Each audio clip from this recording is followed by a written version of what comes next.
to all of you. Today we are going to learn Standard 3 Gujarati Primer.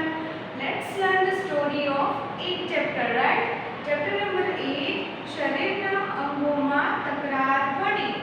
And બ્રેકેટમાં લખ્યું છે કે પૂરકવાચક. It means આ એક સરસ મજાની સ્ટોરી છે જેમાંથી તમને કંઈક શીખ મળશે. શીખ એટલે કે કંઈક પૂર્ણ સમજવા મળશે. So let's learn. So open your notebook, page number 58. નીચેની વાર્તા મમ્મી પપ્પા પાસેથી સાંભળો. Listen the story from your parents.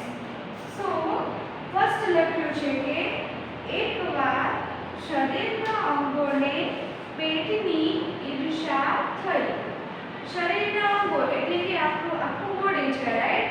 એની અંદર બધા પાર્ટ્સ ઓફ બોડી જેમ કે હાથ, પગ, માથું, આંખ, નાક, કાન, જીભ, દાંત, પેટ, રાઈટ?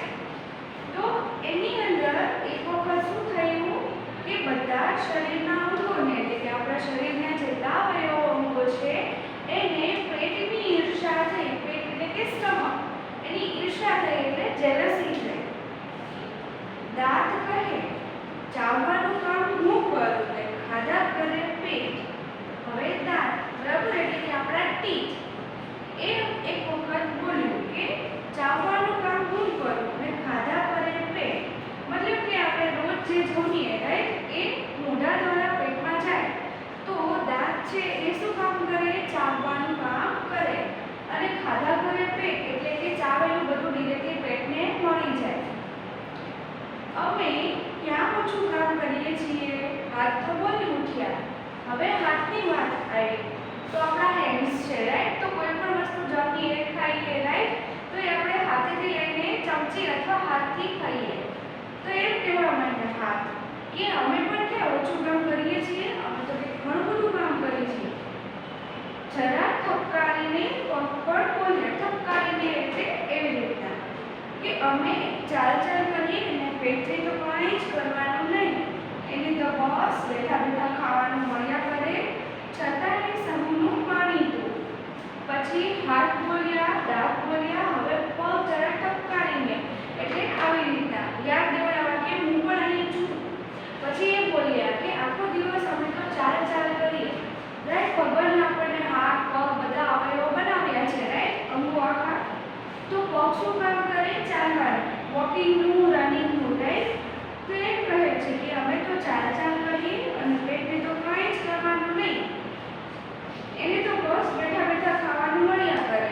ઇટ મીન્સ કે પેટ એ આપણો શરીરનો એક અંગ એટલે કે બોડીનો પાર્ટ તો છે, પણ એ આપણા બોડીની અંદર આવ્યો છે. મતલબ કે આપણે જે વસ્તુ જમીએ તો ફિઝિકલી એ કામ નથી કરતું, જેમ હાથ, પગ, માથું એ બધા કરે એવી રીતના, પર પેટ છે ને એ અંદર આવેલું છે. એટલે આ લોકોને એવું થયું કે અમે તો ચાલ્યા કરી હાથથી, પગથી, પણ પેટે તો કંઈ કરવાનું ખરું? એ તો જે વસ્તુ મળે એ ડિરેક્ટલી પેટમાં. અને તેમ છતાંય સૌનું માનીતું. સૌનું માનીતું એટલે કે બધા લોકો એમ કહેતા હોય કે અમે જે પણ છે અમારા પેટને માટે છે, બરાબર? જીભ કહે હા જુઓ ને બધા લોકો પણ એવું જ કર્યા કરે છે કે જેનું પેટ સારું તેનું શરીર સારું. તો લોકો અમારા વિશે કેમ કંઈ નથી કહેતા? તો હવે જીભ બોલવા માંડી. તો આપણે જે વસ્તુ રોજ બોલીએ છીએ, રાઈટ, તો એ શેનાથી બોલાય છે? જીભથી. તો આપણા મોઢાની અંદર દાંત અને નીચે આવે છે જીભ, જેમાં બહુ બધા સ્વાદ હોય, રાઈટ? આપણે જે પણ વસ્તુ જમીએ છીએ એનો ખાટું, તીખો, તુરો, કડવો, બરાબર, ગળ્યો, એ બધા સ્વાદ ક્યાંથી ઓળખાય? જીભથી. તો હવે જીભ બોલવા માંડી કે આપણું તો કંઈ સારું બોલતું જ નથી કે આજે જીભે સારું કર્યું, આજે હાથે સારું કામ કર્યું, પણ બધા વખાણ ના કરે કે પેટના જ. એવું બોલે કહેવત છે કે જેનું પેટ સારું એનું શરીર સારું. તો બધા એને એ વસ્તુમાં ઈર્ષા થવા માંડી કે બધા વખાણ એમ કરે છે કે પેટ સારું ને તો કે શરીર સારું, પણ કોઈ અમારા વખાણ તો કરતું જ નથી. આમ બધા અંગોને એક જ ફરિયાદ હતી કે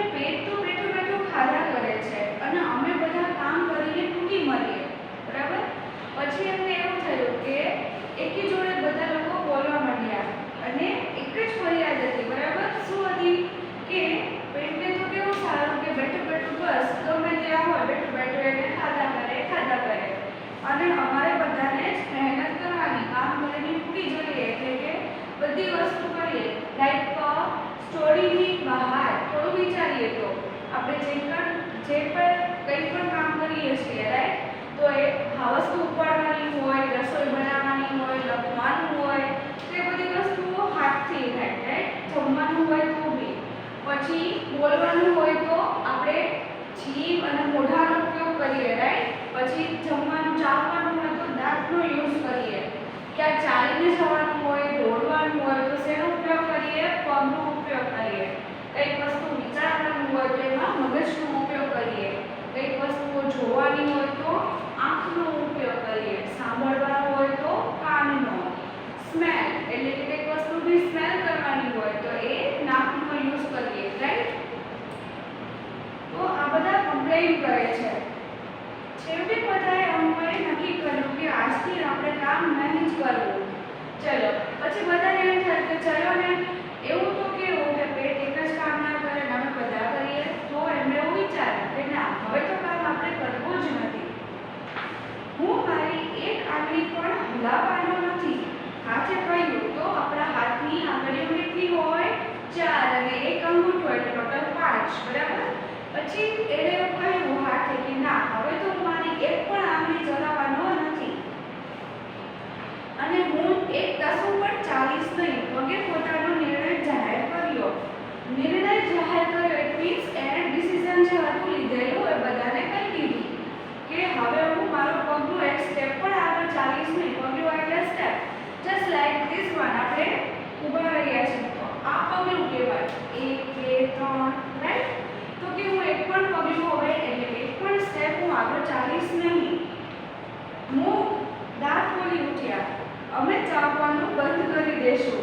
ભલે ને ગમે એ લોકો આમાં મોઢામાં નાખવાની ટ્રાય કરે પણ દાંત એમ કહે છે કે ના અમે તો ચાવશું જ નહીં કંઈ પણ વસ્તુ. હું બોલ્યો હું પણ હવે પોળિયો લઈશ નહીં. હું એટલે મોઢું ત્યારથી આપણે ડીશમાંથી કંઈક વસ્તુઓ જમવી હોય કે ખાવી હોય બરાબર, ચાહે સ્પૂનથી હોય કે પછી હાથથી હોય, તો કે હવે હું મોઢામાં કંઈક પોળ્યો એટલે કે એક વસ્તુનો કંઈક ખાવા પીવાની વસ્તુઓ છે તેનું એક બટકું પણ મોઢા સુધી હું લઈશ, મોઢામાં હું લઈશ નહીં. બધા અંગોની વાત પેટ ધ્યાનથી સાંભળતું રહ્યું. હવે આ લોકો જે પણ બોલતા હતા ને એ પેટ તો શાંતિથી સાંભળતું જ હતું. આ બધી સમજણ વગરની નકામી વાતો સાંભળીને એને બધા અંગોની દયા આવવા લાગી. હવે પેટ તો બધું જાણતું જ હતું કે આ બધી વસ્તુઓ કેમ છે, શું કામ છે અને આ બધા બોલે છે તો એનું લાસ્ટમાં શું થવાનું છે. પર એને એવી ચિંતા થવા માંડી રાઈટ કે સપોઝ આપણને કેવું થાય કે કોઈ ફ્રેન્ડ્સ કે આપણી આજુબાજુમાં ખોટું થતું હોય પણ આપણને એ વસ્તુની ખબર હોય પણ આપણને એના માટે ગુસ્સો નહીં તો શું થાય? દયા આવી ગઈ રાઈટ. તો એ આપણી પોઝિટિવ સાઈડ કહેવાય. તો એવી જ રીતના પેટની દયા આવવા માંડી કે આ લોકો જો આવું કરવા મળશે ને તો એનો અંજામ એટલે કે લાસ્ટમાં શું થશે ને એની ચિંતા થવા માંડી એમ. પછી એણે બધા અંગોને પોતપોતાનું કામ કરવા માટે ખૂબ જ સમજાવ્યા પણ કોઈએ એની વાત તો માની જ નહીં. પછી એને એવું લાગ્યું કે ચલો ને કઈ વસ્તુ બગડે એની પહેલાં જ હું બધાને સમજાવી દઉં કે આ વસ્તુ ના કરવી જોઈએ. પછી જો સામેના મેજ ઉપર હવે પેટને ખાવાનું મળતું બંધ થયું. પરંતુ જેમ જેમ દિવસો જતા ગયા તેમ તેમ ખોરાક વિના શરીર નબળું પડતું ગયું. હાથને, પગને, મોંને, દાંતને અને અન્ય અંગોને શક્તિ મળતી બંધ થઈ ગઈ. બધા અંગો કમજોર થવા લાગ્યા. તો શું છે કે બધાને તો મનમાં દ્વેષ અને ઈર્ષા હતી, જલસી હતી. એટલે બધાએ પોતપોતાનું કામ જે ડિસિઝન લીધો હતો એ બંધ કરી દીધું કે હવે અમે કંઈ કરશું નહીં. પરંતુ જેમ જેમ દિવસો જતા ગયા મતલબ કે 1 દિવસ 2 દિવસ 3 દિવસ દિવસોના દિવસો વયા ગયા એમ એમ ખોરાક વિનાનું શરીર નબળું પડતું ગયું. હવે આપણે કદાચ માની લો કે તમને આજે ભૂખ નથી લાગી તો તમે આજે ના જમ્યા.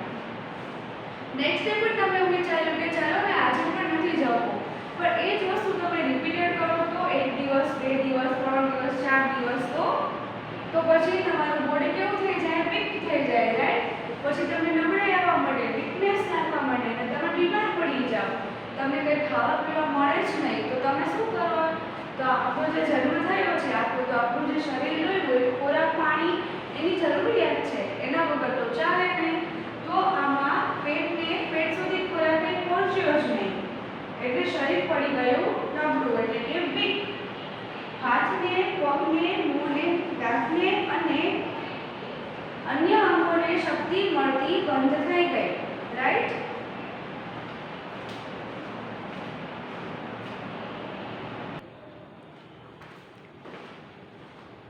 પછી શું થયું કે હાથને, પગને, મોંને અને દાંતને અને અન્ય અંગોને પણ શક્તિ મળતી બંધ થઈ ગઈ, જેનાથી બોડીમાં સ્ટ્રેન્થ આવે, રાઈટ? તાકાત આવે. તે વસ્તુ શેમાં હોય? ફૂડમાં હોય.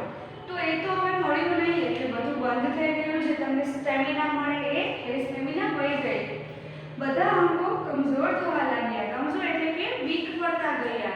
એમનામાં પહેલા જેટલી રૂટીનમાં રોજ જમે અને સ્ટેમિના મળે એ વસ્તુ તો હવે થતી નહીં. એ બધું બંધ થઈ ગયું. પેટ કહે, હું શું કરું? મારી પાસે હતું ત્યાં સુધી બધાને આપ્યું. હવે મને કશું જ મળતું નથી તો હું તમને શક્તિ ક્યાંથી આપું? તો પેટ બોલ્યું કે હવે હું શું કરું?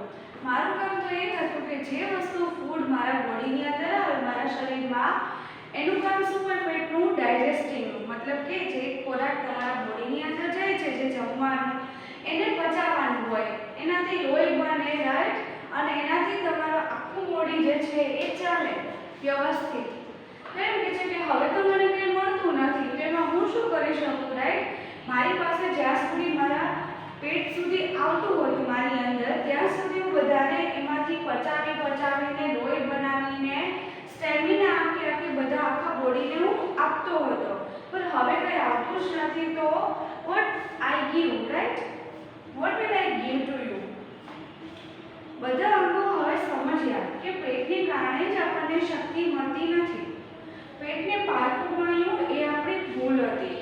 તો હવે બધા અંગોને ધીરે ધીરે સમજાઈ ગયું. પહેલા ના સમજાવવાનું સ્ટાર્ટિંગમાં, 1 દિવસ, 2 દિવસ, 3 દિવસ, પછી ધીરે ધીરે સ્ટેમિના ઘટતી ગઈ અને એક ટાઈમ એવું આવ્યો કે બોડી જે છે આખું વીક પડી ગયું. પછી એ લોકોને એવું થયું કે ના, વાત તો સાચી હતી કે આપણને એવું લાગતું હતું કે આપણે જ કામ કરીએ છીએ, બટ સાચું તો એ હતું કે આપણે કામ તો કરીએ જ છીએ, પણ મેઇન જે છે વસ્તુ શરીરનો ખોરાક. તો શરીરનો ખોરાક જ્યાં સુધી પેટમાં ના જાય, બરાબર, અને એ પચે, એની આખી પ્રોસેસ પૂરી ના થાય ત્યાં સુધી બોડીને સ્ટેમિના ના મળે. પેટને પારખું ગણ્યું. પારખું મીન્સ કે અજાણ્યું, આપણે બધા જેવું નહીં, બહારનું. એ આપણી ભૂલ હતી એટલે એમની ભૂલ સમજાઈ ગઈ. આપણે એને ખોરાક પહોંચાડવાનું કામ કરીએ છીએ, બદલામાં એ આપણને શક્તિ આપે છે. એ બેઠું ખાધા કરે છે એવું નથી. હવે એ લોકોને સમજાઈ ગયું. પછી એવું વિચારવા લાગ્યા કે રાઈટ, વાત તો સાચી છે કે આપણે બધા કામ તો કરીએ છીએ, પણ આપણે જે વસ્તુ, જે ખોરાક તેના સુધી પહોંચાડીએ છીએ એના બદલામાં શું કરે છે? એ સ્ટેમિના, પાવર, બરાબર, એ બધી વસ્તુ આપણને આપે છે, શક્તિ આપે છે, સ્ટ્રેન્થ. એ બેઠું ખાધા કરે છે એવું નથી. તો આપણને એવું લાગતું હતું કે બેઠું તો ખાવાનું જ કામ કરે છે, પણ એવું નથી. એ જોડે પચાવવાનું પણ કામ કરે છે અને બદલામાં એ આપણને સ્ટ્રેન્થ આપે. પછી તો બધા અંગોએ ફરીથી પોતપોતાનું કામ શરૂ કરી દીધું. પછી બધાએ શું કર્યું? બધા અંગોને આ સમજાઈ ગયું કે હા, આ વસ્તુ તો પોસિબલ જ નથી કે જો આપણે આવું કરશું તો પછી આપણું બોડી વ્યૂ એ જ વીક પડી જશે. તો આપણે બધા નકામા, જો પેટ સુધી કોઈ ફૂડ પહોંચ્યું જ નહીં તો. પછી શું થયું? ભોજન પેટમાં જવાથી હાથ પગમાં જોર આવ્યું, મોઢા ઉપર તેજ દેખાયું અને જીભમાં બોલવાની શક્તિ આવી. પછી તો જેમ માનો કે તમે 4-5 દિવસ ભૂખ્યા રહો, ચાલો તમે નાના છો, માની લો કે તમે 1 કે 2 દિવસ, વધીને 2 દિવસ ચલો ભૂખ્યા રહો અને પછી તમને એવું લાગશે સ્ટાર્ટિંગમાં કે ચલો આજ તો ચાલશે, તો આજે તો તમે જોરમાં ભૂખ્યા રહી ગયા, રાઈટ? પછી તમને બીજા દિવસ એવું થાય કે ના ચાલો ને આજે પણ હું ચેક કરું, પણ તમને એ વસ્તુની ખબર નથી હોતી કે તમારા બોડીની અંદર ફૂડની કમીથી અથવા ખોરાક અને પાણી ના જાય તો તમને શું થઈ શકે? આના જેવું થઈ શકે, રાઈટ? તો તમે 2-3 દિવસ પછી તમારે કદાચ ઉપવાસ હોય, ફાસ્ટ હોય, રાઈટ? પણ પછી તમે ખાવાનું ચાલુ કરો જોઈએ, તમે કંઈક વસ્તુઓ જમવાની પેટમાં નાખો જોઈએ, ચાહે મીઠાવાળી હોય, મીઠા વગરની હોય, કોઈ પણ વસ્તુઓ હોય, જસ્ટ તમે જમો તો પછી તમને તમને એવું ફીલ થાય ને કે ઓહો, હવે મને એવું કંઈક લાગ્યું કે હવે મારામાં તાકાત છે, જોર છે. તો આવું જ કંઈક આ લોકો જોડે થયું કે ભોજન પેટમાં જવાથી, જમવાનું પેટમાં ગયું એટલે હાથ અને પગમાં જોર આવી ગયું, મોઢા ઉપર તેજ દેખાયું. તમે ના જમો, તમારું મોઢું કેવું થઈ જાય? તમારું મોઢું એવું થઈ જાય કે જાણે તો કોઈ મોઢા ઉપર નૂર તેજ જ નથી. તમે જમ્યા વિનાના કેવા થઈ જાઓ? એના જેવું. જીભમાં બોલવાની શક્તિ આવી. યસ, તમે જાજો ટાઈમ સુધી જમો નહીં બરાબર, તેવું કંઈક થાય તો તમારા ઓલા પેલા નથી બોલતા બધા કે બોલવાના પણ તમારા એક શબ્દ જેવું ના આવે બરાબર, તમારો એક શબ્દ પણ માંડ નીકળે, તો એના જેવું છે. આ અનુભવ પછી બધા હોય સંપીને રહેવાનું નક્કી કર્યું. સંપીને એટલે કે યુનિટીમાં એક સાથે. તો બધાએ પછી ડિસાઈડ કર્યું કે નહીં, કોઈને કોઈના વગર નહીં ચાલે, રાઈટ? તો આપણા જસ્ટ આ સ્ટોરીમાંથી એ શીખવા મળે છે કે એવું જરૂર નથી કે કોઈ એક કામ કરે બોડીનો આખો. આ સ્ટોરી રિલેટેડ, હા, કે આ સ્ટોરીમાં કોઈ એવું નથી કે આપણા શરીરનો એક અવયવ છે તો એક કામ નહીં કરે તો બીજાને ચાલશે, બીજો કામ કરી લેશે તો આપણે કામ નહીં કરીએ તો એ ચાલશે. પણ ના, એવું ના હોય. હાથ ના હોય તો, રાઈટ, હાથ ના હોય તો તમે કામ કેવી રીતના કરો? પગ ના હોય તો તમે ચાલો, દોડો, રમી કેવી રીતે શકો? મોઢું ના હોય તો તમે ખાઈ પીને કેવી રીતે જોઈ શકો? આપણા મોઢાની અંદર તો કાન, નાક, જીભ, દાંત, આંખ, હેર બધું હોય, રાઈટ? તો કોઈ પણ બોડીનું એક પણ અવયવ ના હોય તો પણ કામ થાય નહીં. તો what's the story of this moral, right? તો મોરલ શું છે કે બધાએ સંપીને હળીમળીને કામ કરવું જોઈએ. Always work in unity, right? તો આ ચેપ્ટરમાંથી તમને એ જ શીખવા મળે છે કે સંપ ત્યાં જમ. જો નીચે તમારી બુકની અંદર સંપ ત્યાં જમ એવું લખેલું છે કે સંપ ત્યાં જમ, જ્યાં બધા લોકો ભેગા મળીને કામ કરે, ખુશીથી એકસાથે હળીમળીને, ત્યાં જમ મતલબ કે ત્યાં તમને સુખ અને શાંતિ મળે, ત્યાં જ તમને રહેવાની મજા આવે ને કોઈ પણ પ્રોબ્લેમ્સ હોય એનું સોલ્યુશન જલ્દીથી લાવી શકો, રાઈટ? અધરવાઇઝ યુનિટી ના હોય કે પછી તમને કોઈક ને એક વસ્તુઓથી પ્રોબ્લેમ હોય એકબીજાથી આ તે, તો તમને એ વસ્તુમાં શું થવાનું કે તમને અંદર ને અંદર મનમાં કુદાયા કરો, તેના પર એનું સોલ્યુશન મળે ને એટલે તમને એકબીજાની ઉપર ગુસ્સો આવવા માંડે. પણ તમે એવું વસ્તુ ના કરો અને જોડે રહીને કામ કરો તો બધાને શું થઈ જાય? સોલ્યુશન મળી જાય અને બધા હસી ખુશીથી રહેવા માંડે, right? So now we finished this story, right? Next one આપ્યું છે કે નીચેના પ્રશ્નોના ઉત્તર એક શબ્દમાં લખો. ઓરલી એટલે કે મૌખિક. શરીરના અંગોને કોની ઈર્ષા થઈ? તો શું આવશે? ફર્સ્ટ વન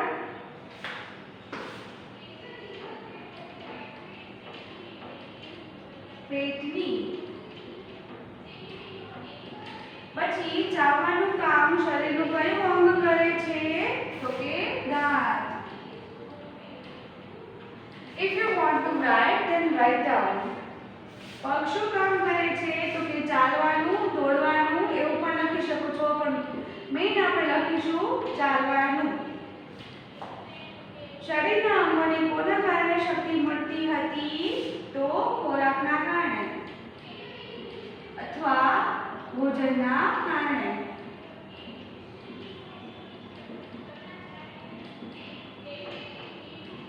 પછી ફિફ્થ, પેટમાં શું જવાથી હાથ પગમાં જોર આવ્યું? તો ભોજન. ચલો, આમાં ફોર્થ વન જે છે એની અંદર તમને સ્પેસિફિક પૂછ્યું નથી કે શરીરના અંગોને કોના કારણે શક્તિ મળી હતી, તો એની અંદર તમે લખી શકો ખોરાક અને ભોજન. બટ યસ, આ સ્ટોરી મેઇન પર્પસફુલી છે કે પેટના રિલેટેડ, કે પેટની ઈર્ષા વધારે થઈ હતી, તો તમે જવાબમાં પેટ પણ લખી શકો છો કે પેટના કારણે, રાઈટ? તો એ જવાબ પણ રાઈટ જ હશે કેમ કે પેટના કારણે એમને શક્તિ મળતી હતી, પણ ભોજન પેટમાં ગયું ત્યારે પણ શક્તિ મળી, રાઈટ? તો બંને વસ્તુ સાચી છે. પેટના કારણે લખો કે ભોજનના કારણે કે ખોરાકના કારણે, તો પણ સાચું આવશે. પછી છે થર્ડ વન, સાચા શબ્દો સાથે ચિત્રોને જોડો. તો ફર્સ્ટ વન પિક્ચર શેનું છે? જીમ. તો જો ફર્સ્ટ, સેકન્ડ અને થર્ડ જીમ, રાઈટ? પછી નેક્સ્ટ વન છે હાથ. પછી છે પગ અને લાસ્ટ વન છે દાંત, રાઈટ? પછી ફોર્થ વન છે વાંચો અને લખો, તો તમારે જસ્ટ રીડ કરવાનું છે. આની અંદર તમને ક થી ન સુધીની અંદર બારાક્ષરીમાં જેમ કે અહ, રાઈટ? તો ક ને માથે મીંડું, ખ ને માથે મીંડું, ગ ને માથે મીંડું, તો કમ, ખમ, ગમ, કન, ખન, ગન એવી રીતે છે, રાઈટ? તો એવી રીતના વંચાય. જેમ કે છે ઘંટ, કંગન, હંસ, વંદન, પતંગ, અંદર, પલંગ, આનંદ, ચપ્પલ, પછી ચંપલ પછી મરચા, શંખ અને અંગારો, રાઈટ? પછી ફિફ્થ વન છે ચિત્ર ઓળખીને તેના ખાના પૂરો. Recognize the pictures and fill in the boxes, right? So અહીં તમને પિક્ચર આપ્યા છે અને પઝલ ટાઈપ આપ્યું છે જે તમારે કમ્પ્લીટ કરવાનું રહેશે. So let's learn.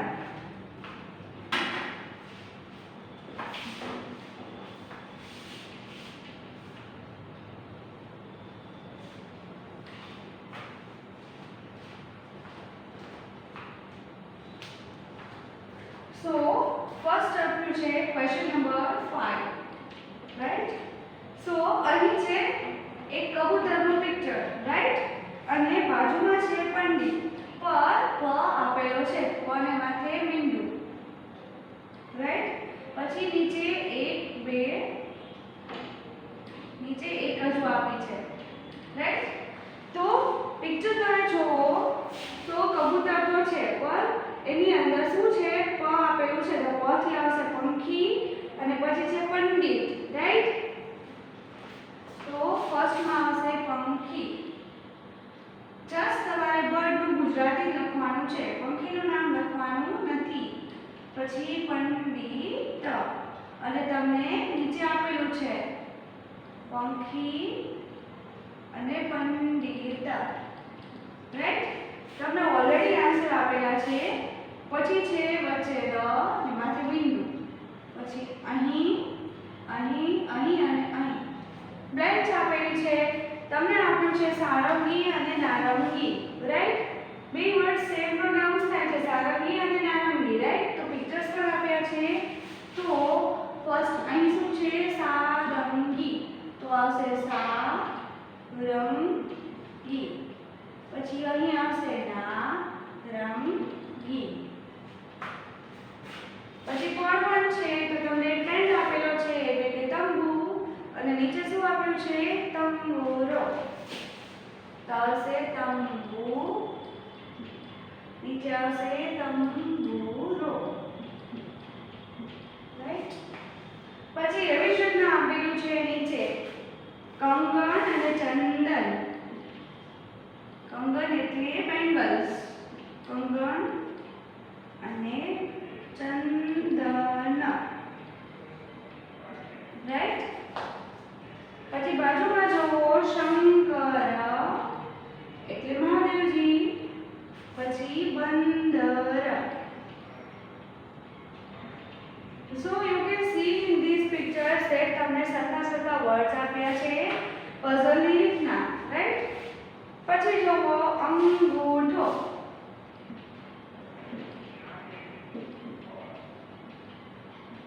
અને અંજીર,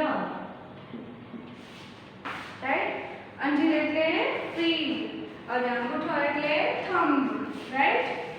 સો આ હતું puzzle type pictures and fill in the box. પછી છે ટેન ધ પેજ સમાન શબ્દો જોડો, join the similar words. As usual તમારે વર્ડ્સને રીડ કરીને સામે જોડવાના છે. તો જેની અંદર આપ્યા છે દાંત, જીભ, આંખ, આંગળી અને પેટ. સો આ સાથે ચેપ્ટર તો ફિનિશ થઈ ગયું. પર એક્ટિવિટીની અંદર તમને આપ્યું છે કે શરીરના અંગોના નામ કહો અને દરેકનું કામ જણાવો. સો યસ, હોમવર્કમાં તમારે આ વસ્તુ કરવાની છે કે હોમવર્કમાં તમારે બુકની અંદર લખવાનું અવયવોના નામ બધા, જેમ કે દાંત, જીભ, હોઠ, માથું, કાન, નાક, પગ, હાથ, પગ, રાઈટ? ગળું, દાંત, રાઈટ? બધું લખવાનું. જેટલા આવડતા હોય એટલા, મિનિમમ 10 લખવાના, બરાબર? 8 થી 10. અને એની સામે એ શું કામ કરે દાંત, તો કે દાંત ચાવવાનું કામ કરે છે, બરાબર. આવી જ રીતના તમને ડિરેક્ટલી લખવાનું હોય તો ડિરેક્ટલી તમે લખી શકો છો, બરાબર. જેમ કે દાંત છે અને વિચારીને લખો તો પહેલા તમે નામ લખી દો બધા કે શરીરના અંગોના આટલા નામ, તો એની સામે સ્પેસ છોડી દેવાની, જેમ કે first, second, third, fourth till to 10, તો કાન, રાઈટ. તો તમે જગ્યા છોડી દો બે લાઈન, પછી વિચારીને લખો કે કાન શું કામ કરે, તો યાદ આવે ત્યારે લખી નાખવાનું, અને યાદ આવવા જેવું તો છે નહીં, અમુક વસ્તુ તો આપણને ખબર જ છે. પછી સેકન્ડ છે, કોઈ પણ 5 વાનગીઓના નામ તમારી નોટબુકમાં લખો. વાનગી મીન્સ કે જેટલી વેરાયટીઝ હોય બધી, બરાબર. વાનગીઓ તો અલગ અલગ ડિશિસ આપણે ઘરે બનાવીએ, બહાર રેસ્ટોરન્ટમાં, હોટેલ્સમાં, ફંક્શન્સમાં, ઓકેશન્સમાં જમીએ એ, તો જેમ કે આપણે વાનગીઓમાં કોઈ પણ લખી શકીએ, તમને જે ભાવતી હોય એ, રાઈટ, ફૂડ આઇટમ્સ. પછી છે નીચેના ચિત્રમાં હાથ, પગ, આંખ, કાન, નાક અને પેટ બતાવો. તો અહીં તમને એક બોય આપ્યો છે જેમાં તમારે નામ લખવાના છે, જેમ કે આંખ, નાક, કાન, પછી હાથ, પગ અને પેટ. So students, we now finished this chapter. You have to learn this video. Then after write down in your workbook.